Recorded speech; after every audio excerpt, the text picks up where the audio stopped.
سوال ہے، نبی علیہ الصلاۃ والسلام شہید ہیں، شہید فی سبیل اللہ، تو بڑے سارے کبار علماء کا یہ کہنا ہے کہ آپ صلی اللہ علیہ وآلہ وسلم بھی شہید ہیں۔ نبی کریم صلی اللہ علیہ وسلم کو زہر دیا گیا، انتہائی مہلک، لیکن اللہ تعالیٰ کے اذن سے اس نے اثر نہیں کیا، اور جب وقت اجل جو ہے آ گیا تو اس دوران نبی کریم صلی اللہ علیہ وسلم نے کہا کہ اس زہر کی کاٹ جو ہے میں اپنی رگوں میں محسوس کر رہا ہوں، جس سے یہ معلوم ہوتا ہے کہ آپ صلی اللہ علیہ وآلہ وسلم بھی اس دنیا سے گئے ہیں تو شہادت کے ساتھ اللہ کی بارگاہ میں پیش ہوئے۔ سوال ہے کہ تشہد کے اندر التحیات للہ والصلوات، اس کے بعد جو درود شریف ہے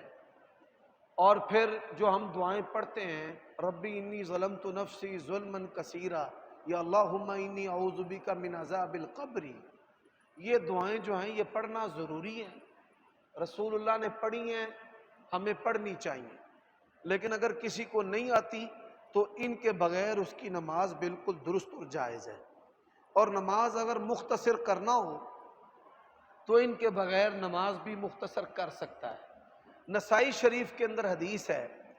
ایک نمازی نے رسول اللہ صلی اللہ علیہ وسلم کی موجودگی میں نماز پڑھی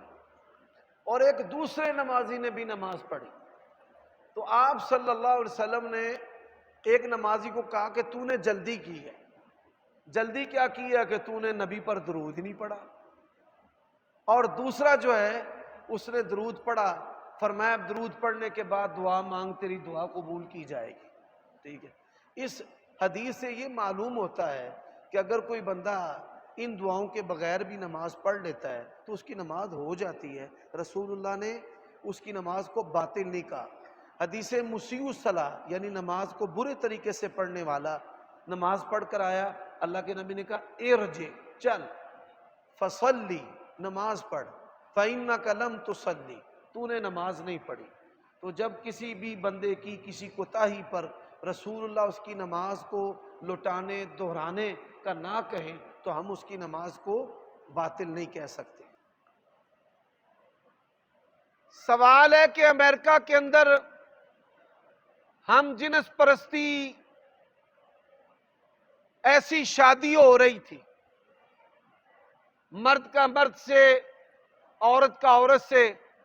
اللہ تعالی ہمیں ہماری نسلوں کو اس گناہ سے دور رکھے۔ امت مسلمہ کے اندر بھی ایسے گناہ ہیں، یہ جو مذہبی لوگ ہوتے ہیں نا، شیطان ان کو ایسے جنسی گناہوں سے پکڑ لیتا ہے، تو رسول کریم صلی اللہ علیہ وسلم نے کہا ہے اللہ میری امت کو ایسے ہلاک نہ کرنا جیسے پہلے قوموں کو ہلاک کیا ہے۔ آپ کی یہ دعا قبول ہو گئی، تو امت کے اندر ایسے جو بدکار ہیں مسلمان، وہ تو رسول اللہ کی دعا سے بچ جاتے ہیں، لیکن یہ آپ کی جو دعا ہے وہ کافروں کے بارے میں نہیں ہے۔ کافروں پر اللہ تعالیٰ ایسے عذاب کے تازیانے برسا کر دنیا کو خبردار کرتا ہے، بعد آ جانا، رک جانا۔ کہ ایک سوال ہے کہ کیا یہود و نصارہ جو ہیں یہ بھی امت کے اندر ہیں یا نہیں؟ یہ بات یاد رکھیں، یہ ایک علمی بات ہے، شاید آپ کو فوراً سمجھ نہ آئے۔ ایک امت دعوت ہے اور ایک امت اجابت ہے۔ امت اجابت سے مراد امت مسلمہ ہے، جنہوں نے رسول اللہ کو اللہ کا نبی رسول ماننا ہے، آخری نبی رسول، وہ پیدائشی ہوں یا تحقیق سے۔ اور ایک امت دعوت ہے کہ جن لوگوں کو اللہ نے پابند کیا ہے کہ وہ رسول اللہ کو مانیں، اسلام کو قبول کریں، تو دنیا کے اندر جو یہود و نصارہ ہیں اللہ تعالیٰ نے ان کو بھی پابند کیا ہے کہ وہ رسول اللہ کو اللہ کا آخری نبی و رسول مانیں، تو وہ امت دعوت ہے اور امت مسلمہ امت اجابت ہے۔ رحمت للعالمین جو ہے انس و جن اور تمام مخلوقات،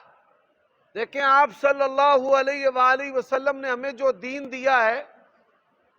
اور آپ صلی اللہ علیہ وسلم کی جو شخصیت ہے یہ صرف انسانوں کے لیے نہیں، جنوں کے لیے نہیں،